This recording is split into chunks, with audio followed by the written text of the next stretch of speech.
The good old clap, take one. That's right. How many of you knew what you wanted to be when you were 7 years old? I did. I wanted to be world champion.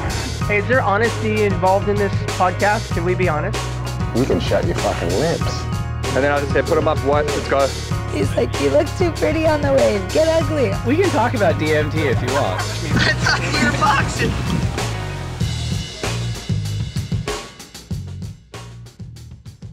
All right, and we're back. We're here for the third and a little bit overdue, certainly long anticipated installment of the Lineups Break Room, and joined once again by Lindsay Volk, Dan Willen, Kim Hogan, Hendo Bayer, and Ryan Fawcett. Everyone, thank you for coming back. How have you all been doing?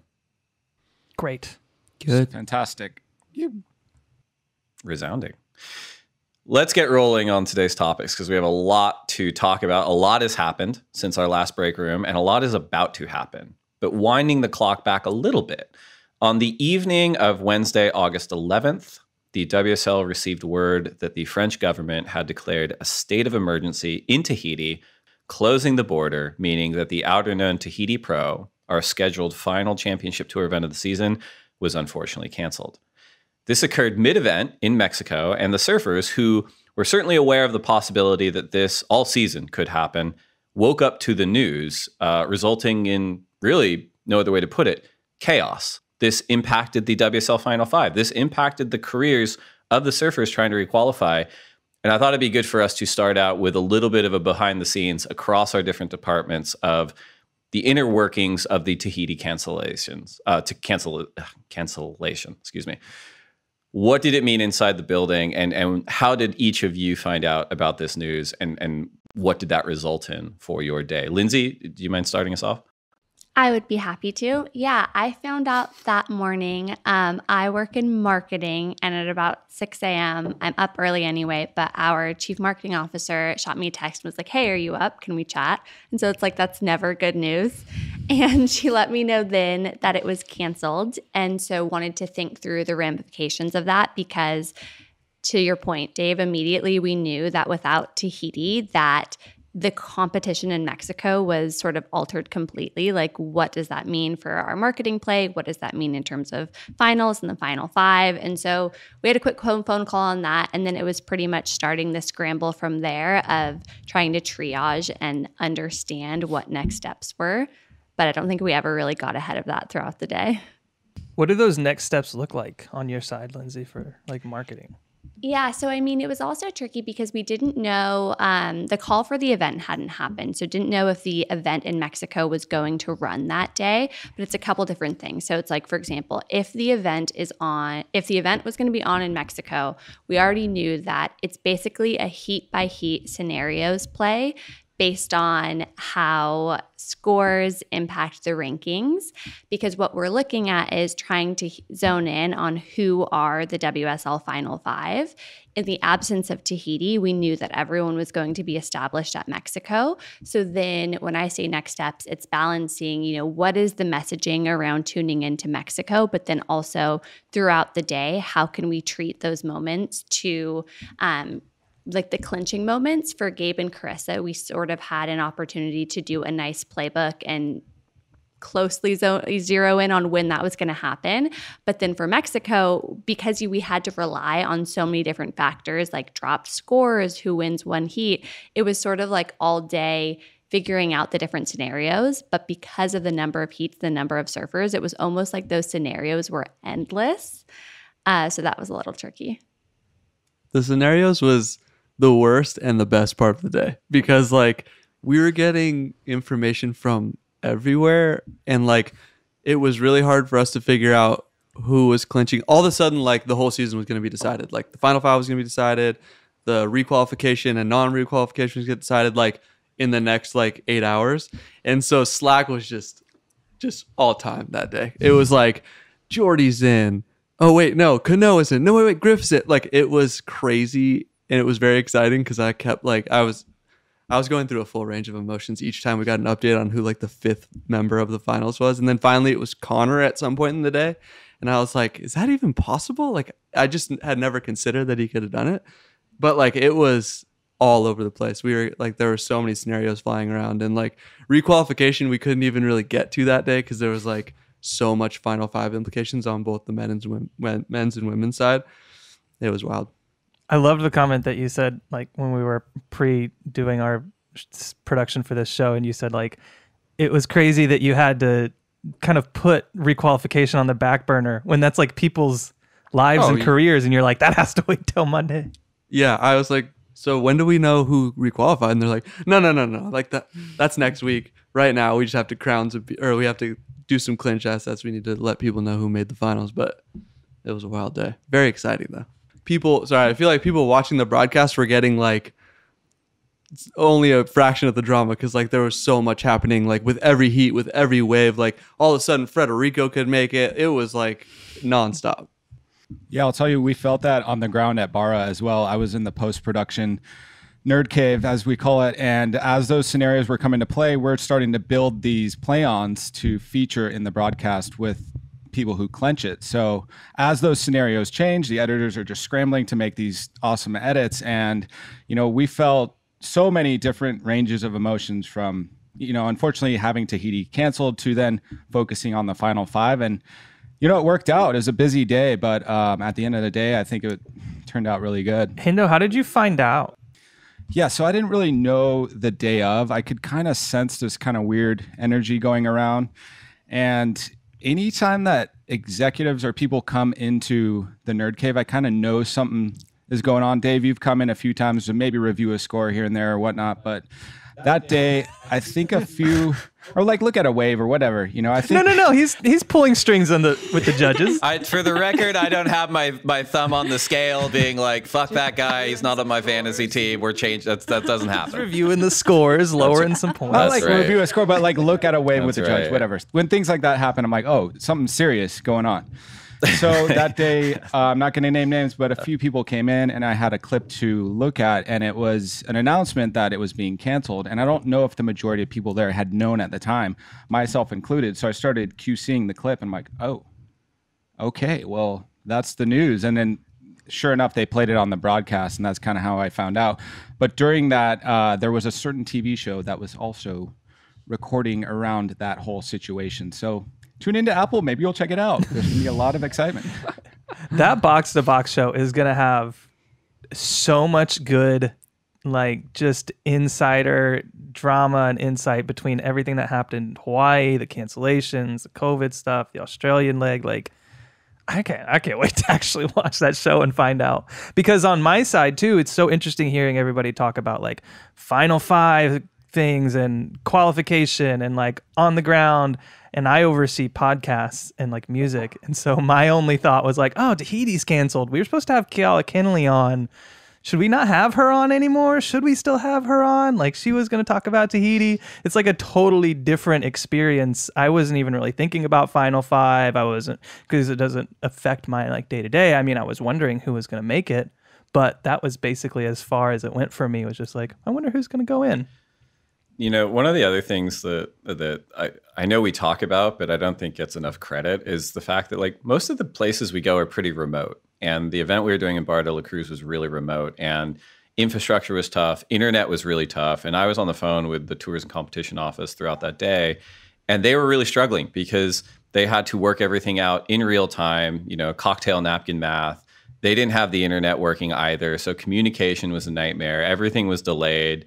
As you guys pointed out, it wasn't just the Final Five that were being decided on those days. It was people's careers in a lot of ways. And so the pressure was really intense, and it was just a scramble. And I think, Kim, you were kind of on the receiving end of that too, because you weren't getting confirmation for designing assets until like late in the day. Is that right? We had a lot pulled, but I think that to Lindsay's point about all of the scenarios, it gets to be really hectic when it's like, if Steph wins this heat or if Steph loses this heat, it'll be decided tomorrow. But if she wins it, not only does she get a spot in the Final Five, but it changes around the order of the rankings for the women. So it's like, it turns into this sort of scramble burger of like what the actual results look like. And then the fallout of that, which hits me and it hits Lindsay and it hits Dan, and like it just sort of like taps everyone on the head in this way that's like so so hectic. And And then you're also watching because that's the only way you find out in real time too, right? Like people aren't necessarily gatekeeping, but we're like watching the event to find out what happens with the things that we need to make. Are you even making assets like just as drafts or anything? Because I mean, there's so many different scenarios. So are you like doing a final 5 with Kanoa in the graphic, and then doing a final 5 with Connor, and then doing a final 5 with whoever else? Or are you just kind of waiting and biding your time till you know? Yeah, there's like spaces for everyone, but more than anything, it's about like pulling images. So like we have this gigantic library of like hundreds of thousands of images over the last 20 years. And so I have to pull images, or Jason or someone else on our team has to pull images of everyone who could possibly qualify. So like Lindsay and everyone is, you know, on the men's side, it was like there were so many past, you know, we were up to like number 10 of who could qualify. And so treating and masking and all of that stuff to ensure that the asset is ready, or that image of them is ready to put into the larger asset or whatever, their headshot. Some of them aren't even updated because we haven't been able to have those photo shoots in the last year. So it's like a very funny, a very hectic and funny setup. It's kind of like all the Phoenix Suns World Champions merch that doesn't get used. Like you could maybe just those photo files you can send to like Kanoa and Griffin, be like, sorry you didn't make it, but we did the work anyway. Well, it's like the Olympic stuff we did 2 years ago. Like we have all of that stuff from the people who didn't make the Olympic team. Yeah, they're still in my office. I'm going to like sell them to Kelly and be like, hey, you know, in the multiversal reality where you did make the Olympics, you could have used this. So here you go. But he has one. I know. There's one for Kelly. We have a ton of them, but we have to do that stuff, right? And we do them for the title every year. Like people have everyone who could win a title has a congratulations, you won asset. Yeah. And the congrats videos from 2019 there's like 10 of them. Yeah, and we have to work really hard on them and sort of fall in love with each of them and tell all of these stories and do a really heartfelt congratulations, because we are really excited for whoever does win. But we have to be prepared on our side, right? Just like you're saying with the finals merch, like we have to be ready. Yeah. Where does that go for the runner-up if they have world champion merch and then they didn't get it? I think it goes to Goodwill or something. Goes to Dave. Yeah, I heard it like Goodwill's, or it often turns up in like other countries where people just like need stuff to wear. It's like they've got no idea that the Bucks won the NBA Finals. They're like, oh wow, good go, son. Good job, Chris Paul. He finally got his ring. Yeah. It's like, yeah. What's it like? Perception's 9/10 of reality. So someone's living a good life out there. I want that Taj Bro world champ hat. So does Taj, I'm sure. Despite what he says. Well, this is good. This actually leads us to our next topic. It actually sets up the rest of the conversation for this episode. Gearing up for the Rip Curl WSL Finals. We have our WSL Final 5 men and women. I'll do my best to count them 5-1 on the women's side. Joanne Defay, Stephanie Gilmore, Sally Fitzgibbons, Tatiana Weston-Webb, Carissa Moore. And then on the men's side, Morgan Sibilic, Connor Coffin, Felipe Toledo, Italo Ferreira, and Gabriel Medina. They're going to be competing at lower trestles very, very soon on the best single day of the window, which runs from September 9th through the 17th. And they'll be competing in a linear format, right? So the 5th seeds and the 4th seeds will surf in the first match. The winner will then surf against the 3 seed. The winner will then surf against the 2 seed. And then the winner will then surf against the number 1 seeds, which is Carissa and Gabriel, in a best 2 out of 3 bout for the undisputed world title. Never been done before. There's a ton of excitement around it. And I think, Hendo, you've actually pulled some stats on these particular surfers matching up with everyone. Can you run us through what you got? Yes. Kim, if you could run me through the nerd machine noises. Beep, bop, bop, bop, bop. Oh, beep, bop, boop, beep, bop, boop, beep, bop. I definitely pulled a lot of stats. It took a decent amount of time. So I've got to give a lot of credit to the producers on the broadcast side who do this for a living. Many, many props. But there's a lot of interesting stuff here. First and foremost, Gabe Medina, of course, the favorite in the final. As it comes to matchups with Morgan, Connor, Felipe, and Italo, he has the jump on Morgan, where he's won 4 times. They've matched up 4 times. He's won 4 times. Morgan has not won once. Otherwise, Felipe has 3-2. Felipe's favor, and Gabe is 4-7 to Italo, with Italo having the jump there. So that's pretty fascinating. And again, this data is human driven. I am only human. I'm not Dancer, despite what people think. So maybe there's errors here and there, but what are your guys' thoughts on that? Are those 1-to-1 matchups? Or are those elimination rounds as well? It's head to head, yeah. The Gabe stats are crazy. I mean, first of all, I'm surprised he's already surfed against Morgs 4 times in one season. That's crazy. But the fact that Italo is up 7-4 is pretty intense. Like, if it comes down to that, if they end up in the final together with back-to-back titles on the line, that's wild that Italo has the edge. You just don't like it. It takes like your mind a sec to adjust to that because Gabe is just so dominant. I do want to cycle back to Connor just for a minute because he was an early guest on the lineup where we were just sort of testing out how to do these things. And one of the things that stuck with me from that conversation was asking Connor, what is your goal for being on the CT? Are you trying to win a world title, or are you just like here to surf your best? And he was pretty candid. He's like, oh, I'm not here to win a world title. Like and to be frank, like he hadn't really gotten close to one at that point in his career. And this was only a couple years ago. He was just like, I'm just happy to be here and surf my best and keep getting better. And maybe at some point I'll be there. And here he is, with the title on the line. And not only he is here with the title on the line, he is the only American with a chance this year, which compared to the field of the last couple of years, when you're looking at people like Kelly and people like Griffin and even sort of the sovereign surfing nation of Hawaiians, like people like Seth and John, it is really impressive that he's here. Yeah, and wouldn't you say that he has the most experience out there, from NSSAs to Nike Lowers Pros and all that? Going to Lowers is pretty close to him from Santa Barbara. Yeah, I think he's got a lot. He's also switched board builders this year. He was with Channel Islands for pretty much since the time he was in diapers. And over the last 2 years, he switched over to JS. And I think a lot of people kind of side-eyed that decision, and it's obviously paid off for him. So good for him. I think he deserves to be there because he's there. Like, he obviously deserves to be there. The numbers, I don't know, Stab or anybody else who would say, like, he kind of snuck in. Like, he's in the final 5, like, period. You can't take that away from him. The numbers and the way he performed got him there. He is there. And it's a tall order to make a run from 5-1, but, like, if he finds a way to beat Morgan and then finds a way to beat Felipe, all of a sudden he's, like, a couple rounds away from a world title. Like, that's pretty amazing. Well, I mean, we used Morgan as like a proxy for like, oh, wouldn't it be crazy if he made it? But Morgan just didn't pay any fucking attention to people like that. He was like, well, I'm here to win. And he belted the crap out of the world's best surfers. And here he is. That's awesome. Mm-hmm. It's the magic of the finals. Magic of the finals. I think on the women's side in particular, I was really, really interested. And I know we talked about this last time, moving into these last 2 events in Mexico and Tahiti, which didn't happen. But we had surfers like Tyler Wright, who'd missed a few events. We had surfers like Caroline Marks, who is really sort of the great American hope for women surfing at the moment. They didn't make the final 5. Thoughts?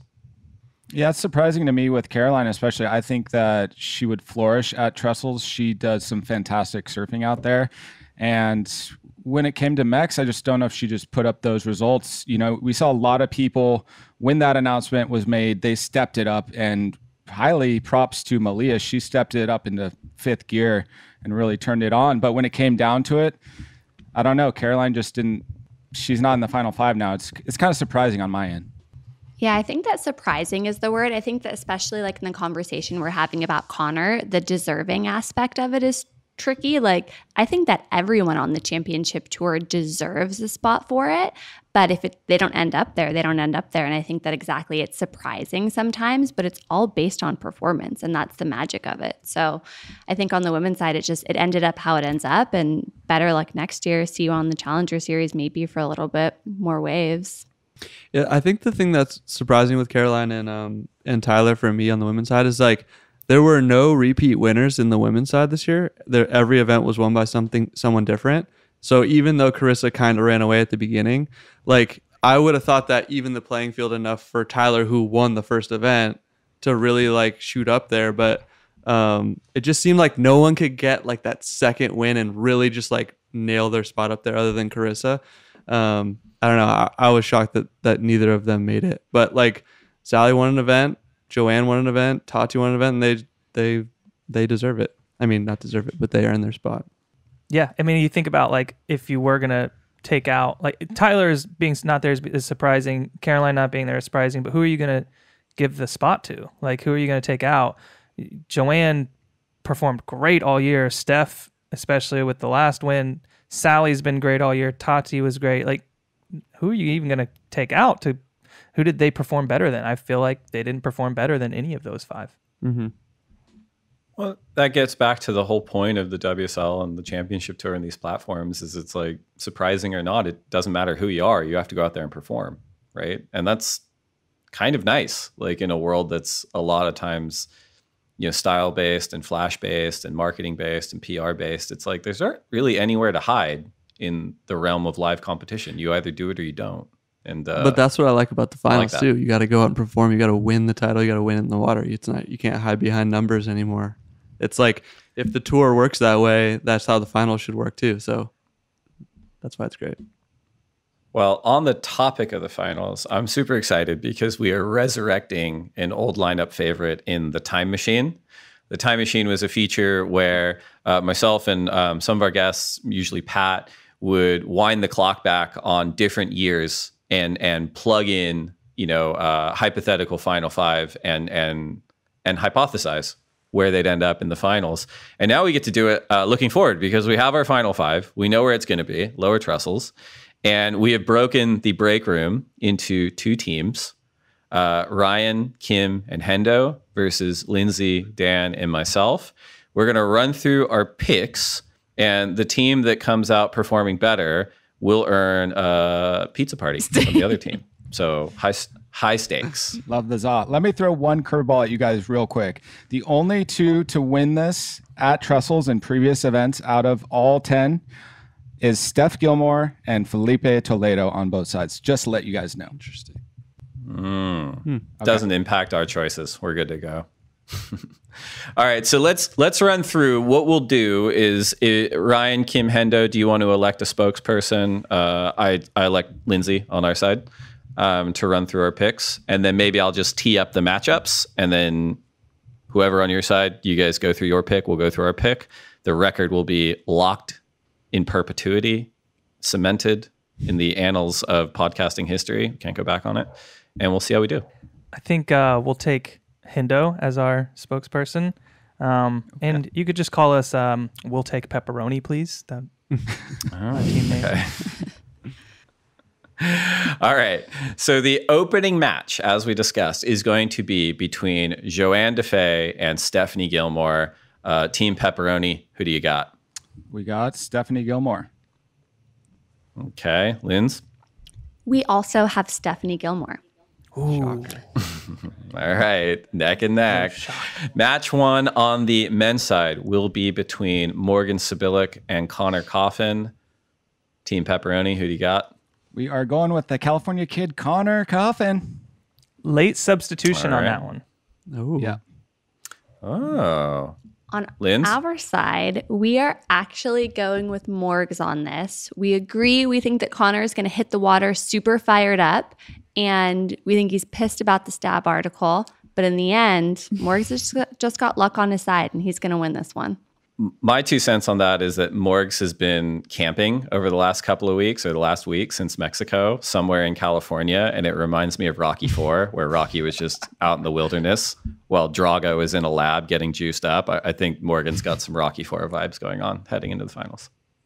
All right, next match. So we have Steph advancing to meet Sally Fitzgibbons. Team Pepperoni, who's your pick? Let's see. We got Sally Fitz on this one. Ooh.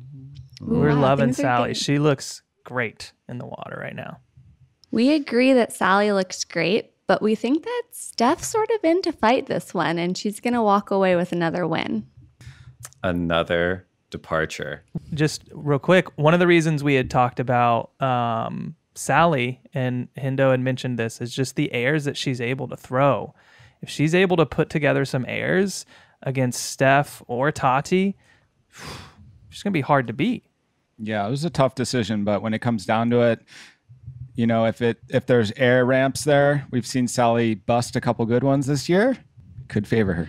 I feel like there's this weird thing going on where Steph is like post hype almost. Like people are just like, oh yeah, Steph's good, and it's like, this is a 7-time champ going for the record right now at a wave that she's won at. Like, you can't. And like, I just feel like she's the ultimate competitor. You give her a shot, you get her close, and she's gonna be dangerous. Yeah, okay. I'm second guessing again. If she takes it, I'll buy you a pizza, Dan. All right. Yeah. Well, let's see what the total adds up to. But it's a good point. Like, I'm on those box-to-box shows for the Apple TV show, and they're kind of like, Steph's, if she like passed her prime, I'm like, she just belted the crap out of everyone in Mexico. Like, I don't think this she is Kelly we're like, talking about. This is like... Oh, wow. Kelly was ripping in Mexico, too. It's going to be like... I know, I'm just kidding. Yeah, some horrific, like, Kelly Stab Magazine chimera is going to come after Dan at some point. And it's like... it's going to be, Dan, this is going to be the moment that is the last dance moment for Kelly, where he's like, I listened to that podcast, and I took that fucking personally. And I destroyed Dan I hope Whelan. he does. I would love to see him in the Final Five next year. Consume me, Kelly. Okay, where are we? We're back to the men. All right, so Team Pepperoni, because we've departed, you now have Connor Coffin meeting Felipe Toledo, whereas we have Morgan Sibilic meeting Felipe Toledo. But Team Pepperoni, who's your pick, Connor or Felipe? Yeah, we're going with Felipe Toledo here. Back to the air game and all that. Felipe is just so dominant out there with having a win under his belt. I mean, he could be out there with his eyes closed. This is his backyard now, too, so local advantage-ish. He lives there. Linz? We also have Felipe winning this heat, so we have him overtaking Morgs here. Similar reasons. He's out there, backyard. We think he's got this one. I like it.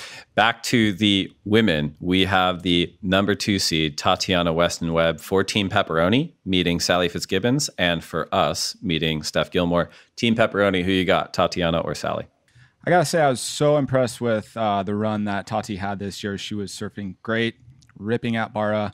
Fantastic backside. But we, again, were feeling the mana of Sally Fitz for some reason in our group, and we're going to go with Sal here. Wow. All right, Lindsay, get ready to continue to break the internet.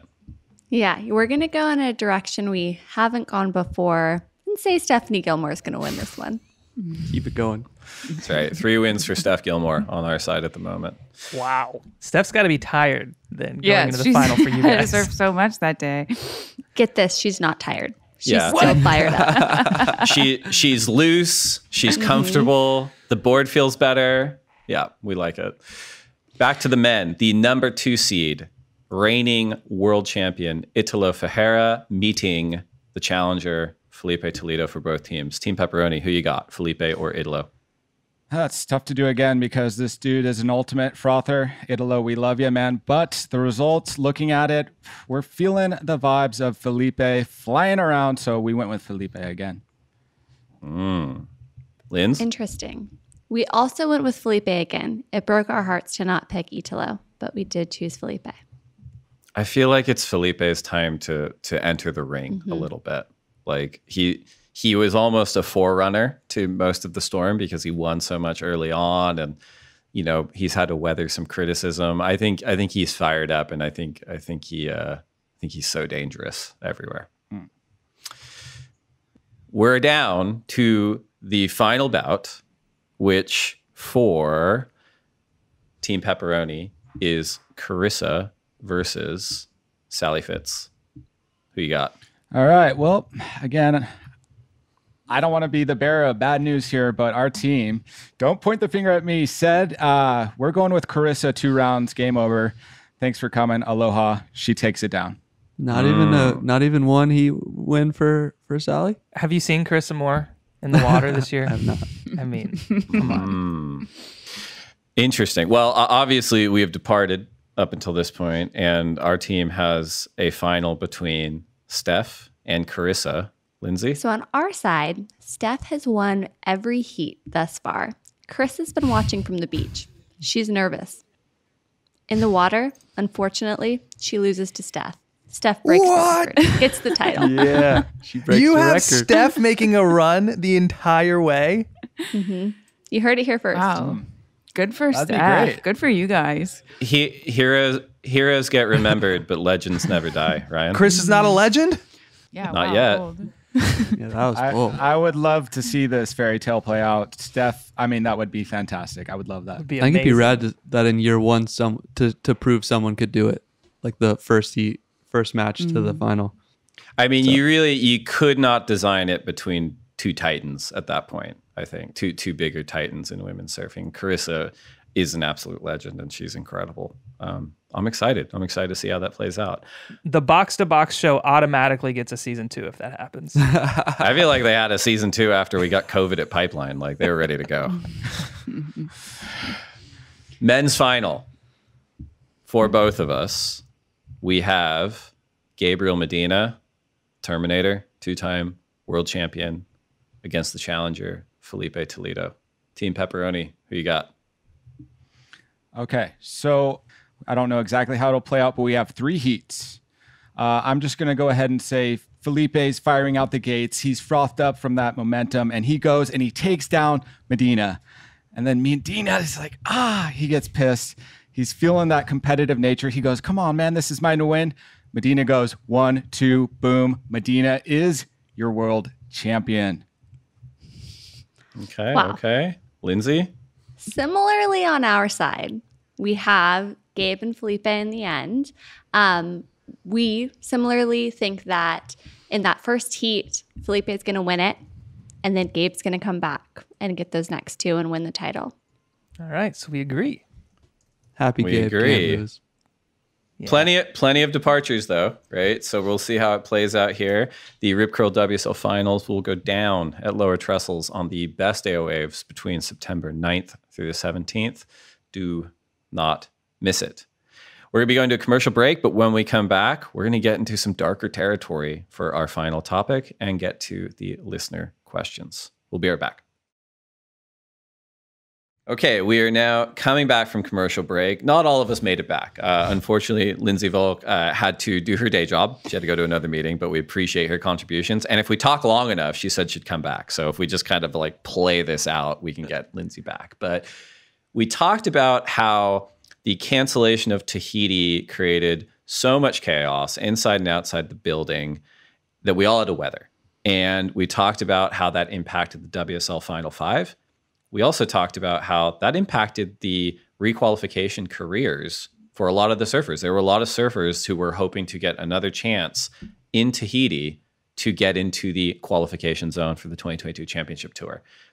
That didn't happen. A lot of surfers woke up and understood that they didn't have that opportunity. So, surfers like Connor O'Leary, Owen Wright, Michelle Berez, Sage Erickson, Malia Manuel, Jack Freestone, et cetera, didn't get another shot at it. So as of now, they sit outside the qualification zone for the 2022 Championship Tour. That's a big deal. We also had some pretty important retirements. Earlier this year, we had Julian Wilson, quote unquote, retire. We had Mikey Wright, quote unquote, retire. Jeremy Flores, quote unquote, retire. We can talk about quote unquote for a minute too. But I'm wondering how the break room feels about not only the non-retirements, but also just there's some mega talent that's leaving center stage for now. I have a quick question before we start, just on where the cut line actually is on the men's side, because right now the last person in is Miguel Pupo, the first person out is Matthew McGillivray. Where it is on the site now includes, like, it takes into account Julian, Jeremy, and ADS being gone from the rankings, correct? That's correct. Okay, Yeah. cool. Just wanted to check. Yeah. I was just going to say, you got to feel for Owen with this one. I mean, having won Tahiti in the past, he was going into that with being a huge favorite, and to lose out on that, granted, nobody could predict that. And we knew this year was going to be challenging as it was. And we're lucky to have had the tour that we did. But you got to feel for Owen. I mean, I think he would have done some amazing things. You see the day after the event got canceled, and man, Tahiti was just crazy. Yeah, I think the two that you really have to think would probably, it's not a stretch to say they would have qualified most likely if we would have gone to Tahiti, was him and Jack Freestone, right? Two guys that are just really good in the barrel. And them being pretty close. I mean, Owen's just 2 positions out. Freestone is a few more than that. Like, to have that be the way you go out, especially after Owen won a bronze medal in Tokyo, it's like now you're relegated to the Challenger Series. Hope that you make it back on tour. That's a tough pill to swallow. And Michel Berez as well. I mean, he's a Tahitian local. Yeah. I think that with Michel and Jack being at 28th, they had a really high hill to climb, even though they are really good at Chopu. But I think Owen's an interesting one. Like Owen, he didn't go to Pipeline because he stayed home for the birth of his child. He was planning to come to Sunset Beach and Santa Cruz. Those got canceled for COVID. And as you guys pointed out, like he's an odds-on favorite to win Tahiti in pretty much any conditions, and he just missed out. So it's an interesting one. There are wild cards, of course. There's WSL wild cards that often go to injury applicants, but there's also people that have allowances, especially in a season like we had, for, hey, I couldn't make it to all the events. You know, I had things happening with my family that I made decisions to be there for. I would like to be considered for wild cards. So it's not done and dusted for any of these surfers necessarily. We'll see how the application process plays out, and those decisions for the 22 Championship Tour WSL wildcards will be decided following the Rip Curl WSL Finals. You got to say on the women's side as well, Bronte would have been a favorite at Tahiti as well. Well, I think Malia coming off her run in Mexico too would have been pretty dangerous, and she missed it by like 500 points. Like if she had won the event, she would have been in. Yeah, that one's tough on the women's side. It's so close between her and Courtney. I think both would have done well at Tahiti, but I don't know. That one's tough. Yeah, I'm looking at the women's line right now, and like below the cut line, you've got big names like Malia, Sage, Lakey's not in it because of her injury, so that probably takes up one of the wild cards. Brisa, Macy. I mean, even Amuro, I was super impressed with her in that first event, and then she's got 2 dashes next to that. Did she not compete in a couple events? Yeah, so Amuro was a replacement surfer this year. So she didn't compete in the first 2 events. She didn't compete until Lakey Peterson withdrew due to injury. But she did compete in Maui, or she has 11,000 points right at the beach. Or is that the total? Oh, that's the total. That's the total, yeah. Yeah, I mean, Amuro, and she did so well in the Olympics that, like, I don't know, when we talk about wild cards, like, it's not crazy to me if she gets one of them. I mean, Malia can get one of them. Lakey's obviously probably going to get one of them, but that's going to be super interesting to see who gets, because there's 2 women's wild cards, right? There is, I have to check the math on that. Typically, there's only been 1, but I do think there are 2 this year. Yeah. The women's is even almost more interesting to me on, like, who fell below that cut line. Yeah, I mean, Malia's a great one. I think, she was running the Andy Irons jersey in Mexico. The Irons brothers famously dominated those search events, one of them being the 2006 event in Mexico. She did so well. Had she won the event, she would have requalified. But also, the young surfers, both the men and the women from Kauai, do so well in Tahiti. And I would have been really psyched to see her perform out there as well. Wouldn't have been a layup, though, right? I mean, you've got surfers like Courtney Conlog, Isabella Nichols, Tyler Wright, Caroline Marks that she would have to kind of outperform in a way to get into the cut line had we had the event. So I think we'll see how it plays out in the off season here. Speaking of the offseason, one of the other big news items that dropped in the last 6 weeks, which feels like 10,000 years, was the announcement of the 2022 Championship Tour and Challenger Series calendars. So really exciting stuff. This is sort of directional for the next several years of the sport. To recap, the men's and women's championship tour will have 10 events. All of them will be combined starting at the end of January at Pipeline. Then go to Sunset Beach, Super Tubos in Peniche, Bells Beach, and Margaret River. At that point, the mid-year cut will kick in, and a third of both tours will be relegated to the Challenger Series, and we'll get to that schedule in a minute. The back 5 events on the championship tour, again, all combined men's and women's, will be Garajagan, Trestles, Saquarema, Jeffreys Bay, Chopu, before a to-be-determined venue for next September's Rip Curl WSL Finals. On the Challenger Series, we're going to be starting right after the cut in Australia at Snapper Rocks, then going to Manly, then Belito, US Open in Huntington Beach, Ericeira, Hossegor, Piha, New Zealand, and Haleiwa. That actually ties into what we were just talking about with some of those relegated surfers to the Challenger Series, because some of them can earn their way back on before Pipeline starts in January. We have Huntington Beach event, Challenger Series event happening at the end of September after the WSL Finals. Then we go to Ericeira, Hossegor, and Haleiwa to round out the COVID-impacted Challenger Series schedule, meaning that a lot of these surfers have the opportunity to earn their way back into the Championship Tour before next season starts. Quick question before we break down that schedule. So for the Challenger Series, how do you get on it in terms of like, is there an invite system? It's not an open, right? So where like anybody can just be on the Challenger Series. Do you have to be invited or have some sort of like points score to get in? And then do we have a cut line? Is there a cut line for like who then qualifies to get back on the championship tour? Are there a certain number that are delegated to get in from there? Totally. It's a totally good question. So what I think the big shift has been in the redesign of the tours and competition framework is that we've moved from what was effectively a two-tier system. We had the championship tour that was the world's best surfers competing for the world title. And then we had a sub-tiered system of the qualifying series where we had, we used to have star events and prime events, and now they're 1,000s and 10,000s. They're worth different values, et cetera, et cetera. That has essentially been an open where surfers can compete, they can earn ratings points, they get counted on X best events, and they can earn a spot onto the championship tour. The redesign is now a three-tiered system. You have the Elite Championship Tour where surfers compete for the world title. You have a Global Challenger Series that you have to earn your way on from your regional qualifying series. So the idea now is that if you're a surfer in Australia, you don't have to travel the world to make it on the Challenger Series. You just have to perform in your regional qualifying series in Australia to earn one of their spots onto the Challenger Series. Same for surfers in Japan, same for surfers in Brazil, same for surfers in Africa, Europe, you name it. You have a regional feeder system that is the foundational tier, moving into the Challenger Series tier, where you then compete for a spot on the championship tour. And moving forward, the spots on the championship tour will be given to the top 10 performers on the Challenger Series for the men and the top 5 performers for the women. And then so do all the championship tour surfers who got relegated automatically get an invite to the Challenger Series? That's correct. I think that's the coolest thing. Like, we're going to see Owen compete at the US Open in like 3 weeks.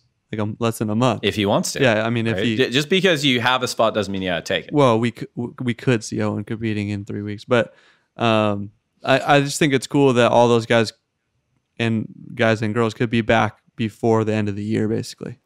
We don't have to wait a whole year to see them again. Yeah, I mean, Caroline, right? Or no, she did make the finals. She didn't make... Malia is who didn't make the cut line. She'll be qualifying, probably. Yeah, when it comes to...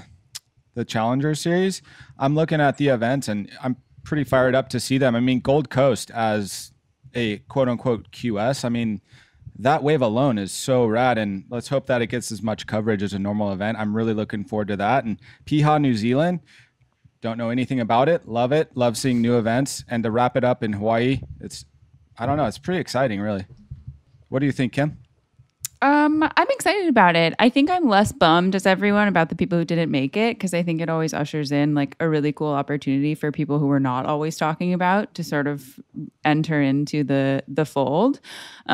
Like a couple of episodes ago or whatever, when we were talking about Idolo just sort of coming out of nowhere. I think that makes a much more exciting tour than just the same names for the last, 15 years. So I do think that the new cut line sort of offers those opportunities to people that we might not have seen. And to Dave's point, like the regional sort of idea where you don't have to sort of travel the world in order to get a new qualification, I think, again, opens up those doors to like names and faces of people who like might be better than Carissa or Steph, right? Like we just don't know. And so I look at it, maybe that's like 2 rose-colored glasses, but as an opportunity for like new people and new ideas, new faces to sort of to come into the sport, which is what we need. It's a good point, right? Because going back to some of the non-retirements, like Adriano properly retired, but the non-retirements, right? Julian, Mikey, Jeremy. Outside of Mikey, like Julian and Jeremy were on tour for over a decade, 10, 15 years. It's a long time to be working at something, especially at like an elite level. I think that the challenges of COVID and quarantining and I think that sort of expedited some of those decisions maybe a little bit, but that's cyclical. You know, every decade you have a new generation of talent moving through, and I think it's hard, right? Because especially in the cases of some of those people that do move on, they have very high profiles and people love them. People want to see them. People want to see them winning events and challenging for world titles. But this has always kind of happened. I was wondering, I'd throw it out to the group, in your history with the league, whether it's been employment or fandom, who has been the surfer who moved on that disappointed you the most? Not disappointed, but that you were like, man, I wish that person was still surfing with us. That's pretty easy for me. I got to say Mick. I mean, he's been my favorite surfer forever. Nicest dude. And he's just, every time he hopped in the water, I just jumped out of my seat. And it was a sad day when he walked away, but totally understandable and respectable. But it's never been the same without you, buddy. Yeah, I think I would say Taj. I think I get why he left too, but I think with this new format, if it could have started while Taj was on tour, I just wanted to see him get that title. And I think with this new format, it would have really benefited Taj. So I'll say Taj. Also, Rob Machado, always just got to rep him just for Dave's sake. I say Silvana. Silvana, guys. She was on tour forever. She's so good. And she's so fucking good. good at surfing. She's so good at surfing. She has such an amazing spirit. And I would still love to see her back on tour. I miss her every competition. She'll be in the Challenger Series, right, Dave? I'd imagine she will be. I mean, she is certainly one of those talents that for a period of time was... and even now was in a class of her own. It just never worked out results-wise in terms of her being able to hoist the world title trophy. But even to this day, and we saw this in the Olympics, she is so dangerous. She was doing airs like 12 years ago in competition. And we're like, wow, wrist, which is amazing, not to diminish her. But like, where was Silvana's hype when that happened? Like, it was nowhere. She was still finding it sponsored. And so like, we're still dealing with this world where Silvana's still not getting the hype that she should, you know? Let it be known here. Silvana hype starts here. I will die on the Silvana mountain. Stand number one. The break room stands for Silvana every time. No problem. Before we move on from the tour stops, one thing I just... Fawcett, you didn't give us a pick, man. Because my fandom has not been long enough to know.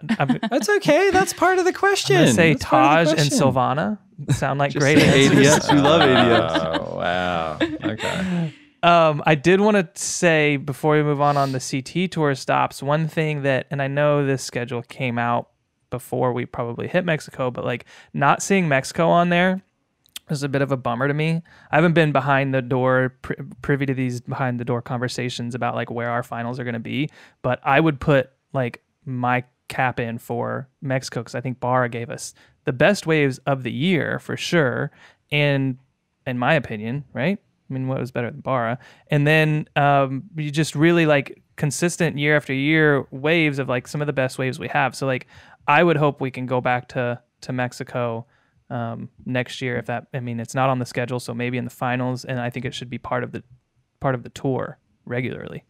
I totally agree. The event was like from beginning to end. I was fully engaged. I found myself watching every single wave, rooting for people. There was crazy like storylines, drama, retirement, and I even got to surf the wave after. So bring it back, please. Yeah, it seemed like everyone had a great time, both employees who were down there and like the surfers themselves. Like I feel like half of them stayed afterwards just because it was so good down there.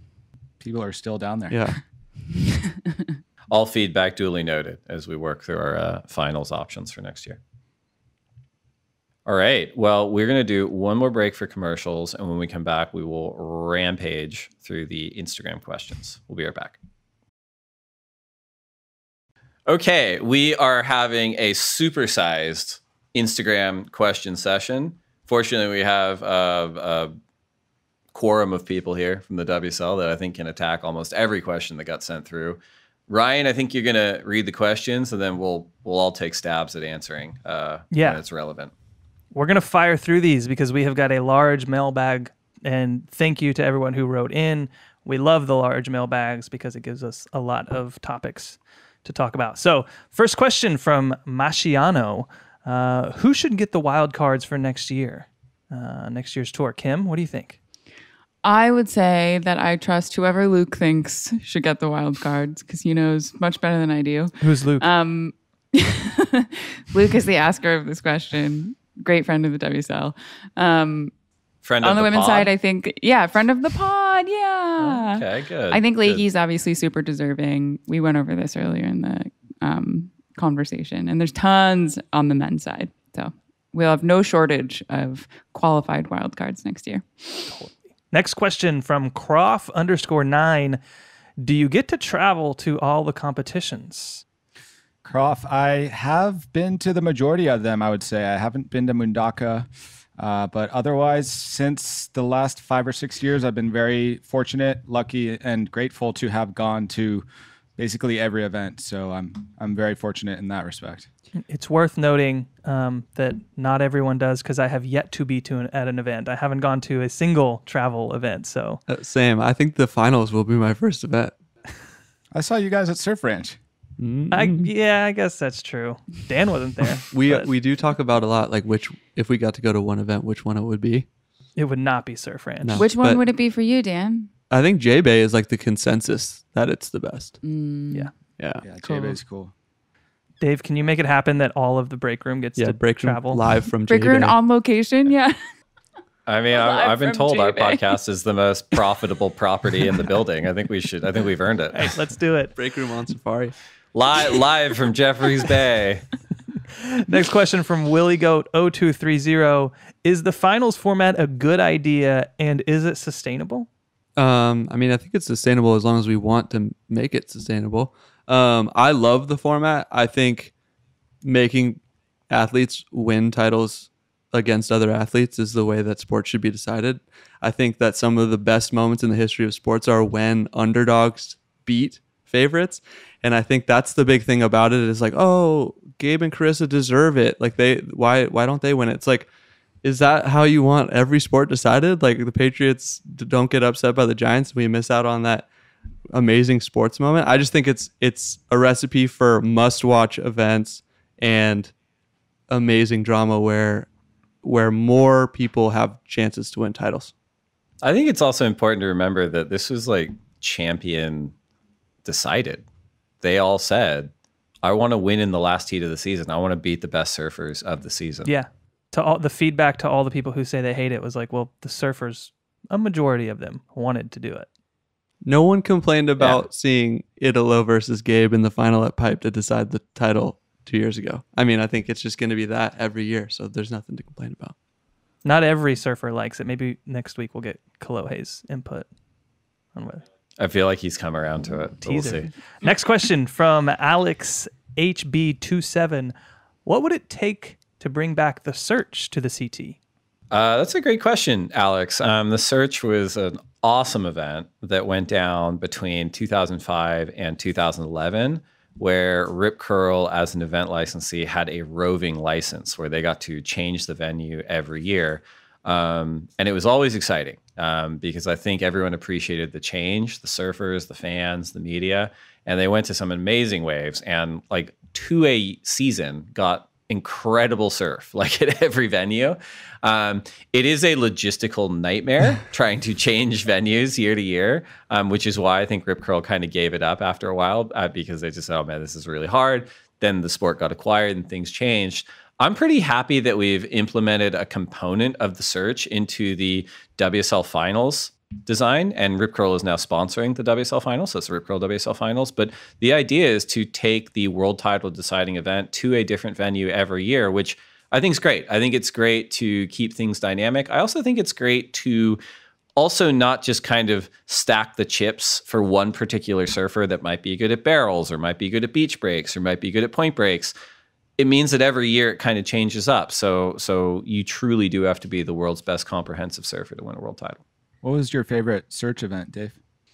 Well, I mean, so 05 was St. Louis Reunion Island. 06 was Mexico. 07 was Chile. That was the first one I attended in person, which was an experience. 08 was Bali, which I attended, which was incredible. 09 was Portugal. So the Portugal CT started out as a search event, and that was amazing. 2010 was Puerto Rico, which was amazing and sad at the same time. It was the event where Andy Irons passed away. It's also the event where Kelly won his 10th world title. And then 2011 was in Ocean Beach, San Francisco. It's hard to pick. I probably had the most fun, which is a tall order because all of them were a ton of fun, professionally and personally, at the Bali event in Uluwatu. We all had motorbikes. We worked really hard. We surfed. We enjoyed the culture. It's amazing. Bagus. Bali bagus. I love it. All right, next question from Santo Ricardo. Should Pipeline host the WSL Finals every year, or is a search-style rotation better? Dave, we'll pitch this one to you as well. It's a good question. Pipeline will not be hosting the WSL Finals, I don't think, any year, because the redesign of the tour has the championship tour running from January through August, with the finals in September. September is not a good month for waves at Pipeline. September is a great month for a number of world-class venues around the globe for performance-oriented reasons. And it's interesting, you know, we talked about this quite a lot with our ownership group and the surfers group and the tours and competition department. What should the WSL Finals be? And we kind of leaned on the side of it should be performance-based. This should be a venue where the surfers who are in the Rip Curl WSL Finals are earning their wins and earning the world title based on the strength of their ability to perform. Now, that doesn't mean it has to be in the same wave every time, but when you get to venues like Pipeline and even Chopu, in a way, often the wave decides who wins, right? And we wanted to avoid that as best we can. That said, I do think Pipeline and Chopu occupy the best places in the broader design. Pipeline kicks off the championship tour season for the men and women, and Chopu is the big bad monster at the end of the season. So I'm really happy with where that's ended up. And I do think rotating the venue every season in September is a really good thing for the finals. When are we going to announce where the next year's finals is? Can we break room it or announce it on the pod? Break room it? I believe, and this is breaking news, the plan is to announce the 2022 Rip Curl WSL Finals venue at the WSL Awards in January in Hawaii. All right, so we can't break the location, but we can break the news of where the location will break. We just did. Yeah. Next question from Aiden Petty. Do you think Morgs will stand a chance against Gabriel after 3 prior heats? I think this is my favorite question that they wrote in because it just assumes that Morgan is going to go against Gabriel in the final, which I love. I think the answer is no. Hendo, what do you think? Yeah, I hate to break your heart, buddy, but Morg, the cyborg, if he's making it that far, if history, you look at the results, Gabe's got 4-0 over Morgan, and Gabe is just so competitively savvy. I think he's going to be so fine-tuned on this final day. I don't really think Morgan has a chance, but good luck, mate. Next question from Jerry 1994. What was your reaction when you heard about the Ultimate Surfer for the first time? This is a really good question. Topic of the week. My reaction was that I've been more excited about other things that I've heard that the WSL is doing. I was kind of into it. I was kind of excited. I had no idea what it was going to be. And I've watched Ultimate Fighter a little bit, and I thought that show's pretty good. So if we can get a 20-season surfing show going, that's going to be good for my job. I think it gives a reason for people who do not live on a coastline to care about surfing. Like right now, there is, as someone who is from Middle America, you do not talk about surfing. You don't really think about surfing. It's not on TV. You're not searching it out. But this is on ABC after Bachelor in Paradise, and I know the core probably hates it, but it's not for the core. It's for all other states that are in the middle right now when it's US only, that are in the middle of America that don't get surfing and that don't get the exposure to it that we get. Yeah, to your point, I had a relative in Colorado text me saying, "You watching this Ultimate Surfer thing?" It's like, what? How'd you hear about it? It's pretty cool to see that it's reached that far. I feel like with the Olympics and this, it's a good year for surfing in general. All right, next question is from Mike Goodburn. Would you consider an optional subscription model for ad-free webcasts and premium content? I don't know about webcasts or premium content in terms of like the surfing, the championship tour stuff. I'll let Dave talk about anything that might be there, but I have looked at doing a subscription model for ad-free option for podcasts, not to take away what we currently do where you hear ads. You've probably heard ads in this podcast. You could still listen to that for free, but Apple and Spotify are starting to roll out options to where you can subscribe for a low monthly fee, just like you do on Patreon, and get an ad-free option of the podcast if you want. It's totally optional. You can still listen for free with ads, but that might be something we try out in the future for podcasts if there is an appetite for it. What about the championship tour stuff, Dave? Yeah, I mean, it's something we have considered, do consider, and probably will consider in the future. I mean, the audience for the webcast is really, really significant. I don't think we would ever be in a place, or I can't imagine we'd ever be in a place where we don't offer anything that's free, but you may just have the option of having an elevated premium experience if you paid, a subscription. TBD, I think there's no plans for it in the immediate future, but it's always a topic of conversation. Our next question is from Jesse Giglio, who asks, without naming names, was there anybody who ever made you feel like quitting? What do you guys say? Not at this job. Not yet. No? Oh, Dan. That's nice, Dan. I'd have to agree. I mean, I've had some long, tough days working well into 3 a.m. in the morning, getting up at 5 and doing it all over. But never once had I considered I want out of here. I've always been pretty of the mindset that I'm pretty lucky to work this job and I'm fortunate to have these experiences. So I think my answer is no. My experience is a little bit different. I think it's a very stout yes. Just in as complete honesty, like this is a job just like any other job. And you have your, good leaders and bad leaders. And there are people, without naming names and that make you sometimes question whether you want to stay employed.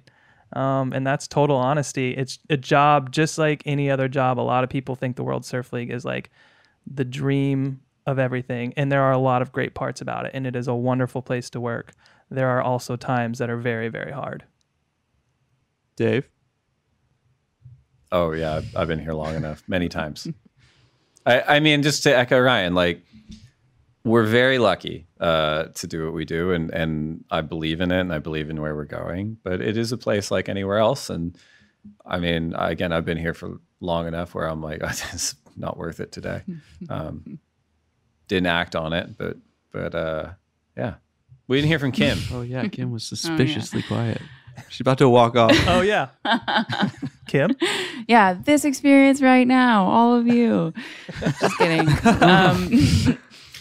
And not until I got bypassed on the question. Yeah, of course. I agree with Ryan and Dave and Hendo and Dan. Like, I'm, of course, incredibly grateful to work here and for the experience of doing something that I also sort of combines things that I love. But at the same time, like, you're a person with many sort of rooms of your mind and your personality, and sometimes things butt up against other principles that you have or other ideas that you have. And that can be really hard, but that's true of any job and any place that you're at. That pays your rent. True. All right, next question from Rebecca J. Pettit. What is the reason for there being more men than women on the championship tour? Dave? That's a good question. I think really at the end of the day, it boils down to the global pools of talent that we have to matriculate through. And historically, there's been more men than women who have surfed. So the global pool of talent just to develop has been much bigger on the men's side than the women's side. But I do think that's changing. I do think it's balancing out. And I think that some of the decisions the WSL is making, all CT events being combined men's and women's, all Challenger Series events being combined men's and women's. We're going to be working through similar things on the regional qualifying series, Pro Junior Series, and just creating more opportunity for surfers to develop. It wouldn't shock me if in a few years that number leveled out. But at the moment, the numbers are what they are because it is the belief of the organization that if we added more women to the current field, it would dilute the potency of talent. At the same time, if we shaved off more men from the current tour numbers, we'd be missing out on talent opportunities, which isn't to say that men are more talented than women, far from it, but it's more just the broader pools that you have to move talent through our system are just disparate at the moment. And I think that we're working from a top-down, bottom-up approach on sort of calibrating that. And I will say too, like we agree with Keala Kennelly on what she said on last week's podcast, which was if you give women the opportunity, they will rise to the opportunity. So I think, yeah, like you said, in the next couple of years, the next few years, leveling out that number makes sense. Give them the opportunity. Next question comes from Ben_Masters. Will or should the East Coast of the U.S. ever get another CT event? You got to think back at New York when they had the quick event there, and maybe we got lucky with that, but I thought it was very entertaining. Kelly had that full rotation air. Everyone who worked it said they loved the event. They were cruising the city. I wouldn't mind seeing that come again, but was that just kind of luck, Dave? 100% luck. We officially canceled the event because of the hurricane while we were in Tahiti. And then an hour and a half later, they uncanceled it. I think the East Coast of the U.S. is really, really special. I think that the championship tour spots are very finite. And being able to rely on a world-class wave really anywhere in the world is a real challenge. And I wouldn't say never, but I do think that the East Coast of the U.S. is up against some steep competition for those venues. It was a great event, though. I was there. It's fantastic. Next question comes from the_breakdown_AU. How can the WSL celebrate individual milestones better, i.e. a 100th event with a custom jersey, etc.? What do you guys think? I think that this is a really interesting idea. And I think it's something that we have to figure out whether it's the best thing for the contest or for the athlete. Like a custom jersey is an interesting idea, but jerseys, perform this function beyond just this thing that someone wears. And so I think we have to determine whether it's sort of, a valuable thing for the WSL to do versus an athlete to do for themselves or something. Yeah, I think you look at other sports and it's like they kind of celebrate it in the podcast. When it's a huge, huge milestone, the most triple doubles ever in a season, it's like worthy of, maybe a little presentation or something that they do. But, 100th event would be equivalent to like a certain amount of games played in a row. It's usually just like a graphic in the broadcast. And so is it worthy of a lot of fanfare and all that stuff? There's not as many stats in surfing, which I think is what other sports really play on. Like, oh, he's the new passing yards leader or whatever, most goals scored. Like, we can do like events, we can do wins. I guess we could do heat wins. There's just not as many like little individual things to play up. I think there's also something that, at least Dan, we've talked about a lot, is it lacks context, right? Like, what does 100 events mean? Like, who's had 100 events? Yeah. If there's 10 every year and you go every year, that's 10 years on tour versus, like it, or like heats. Like we've talked about this. So someone surfed like 200 heats and I'm like, I don't even know what that means. Like, Right. is that a lot of heats or is that not that many? Because it sort of doesn't really feel like that many. And so it lacks all of this context that I think in order to celebrate, it requires that context. Yeah, I agree. It would require us to switch like the mentality around stats like that, where we're talking about them more across all of surfing in the media and the broadcast, whatever, so that people know like the 50th win is a huge deal, but like the 100th heat might just be because you've stuck around on tour for 8 years. I think it would require a kind of a shift in the way we talk about surfing more as like a sport. But I like the idea. It's a big task. It's a good point. All right. Next question comes from the_grumpy_surfer podcast. Will there be an ultimate surfer competition in different countries and not just the USA? Another ultimate surfer question. Making waves. I think the answer is we hope so, right? If this does well, Dave, that's the hope. Yeah, I think so. I mean, there's already been a lot of conversations about having it in other countries. Even this opening season, it's great to have the venue of Surf Ranch because it is essentially like a closed set. But the original season wasn't meant to just be exclusively there. There was also supposed to be sort of ocean-oriented episodes, which had to get adjusted because of COVID reasons. So yeah, I don't think it's contingent upon having a wave system, but that does provide the right backdrop for it. But we'll see how the season goes. Right on. Our next question comes from Poncho Surf, who asks, are there any initiatives planned within the WSL to engage the UK audience more? He wants more UK love, Dave. Sure. I mean, I think that we're trying to engage all audiences. From a UK standpoint, there were a number of years where the Boardmasters event in Newquay, England was a big event. We also had a fantastic event, the O'Neill Coldwater Classic, Thurso in Scotland. It's great waves there. It's a great surfing community. We do have a regional office in Europe that oversees the UK market. So I think from my perspective, it just goes back to the opportunity. Like, can we have events that will engage with communities, will engage with young surfers at all levels in these different countries? And that's the best way for them to get involved and to get interested in events that happen outside of the UK as well. Right on. I like this next question from Ben_Piera. Why did prize money leave the conversation? There are no more big checks. The pay isn't listed on the websites, etc. Dave, what happened to the pay? I didn't know the pay wasn't listed on the website. I think the website's gone under a few redesigns, and probably someone made a decision that in terms of share of voice, that wasn't a component that needed to be on there compared to ratings points and who was qualifying, who was making the top 5. But my understanding, there's still big checks figuratively. They might not have the big oversized checks, but yeah, the surfers are making more and more money, and pay equality at the elite level is totally equal. Men and women are making the same amount, across the positions. First place on the men's tour makes the same as first place on the women's tour, and they should. Like, they're performing, and they're performing for a huge audience, and that's how a lot of people make their living. I kind of like those big oversized checks that they used to hold up. Yeah, I think when we outlawed the bikini babes with the big checks went with them. Which was only in my career here has that happened, by the way. If that's what it takes. I'm okay with it. Outlaw them all. Okay, next question is from Salty Frames, who asks, will the Margaret River event next year include North Point? Endo, I think you have some insider info on this one. I mean, I don't know if it should be will, but I think the question should be should, and the answer is yes.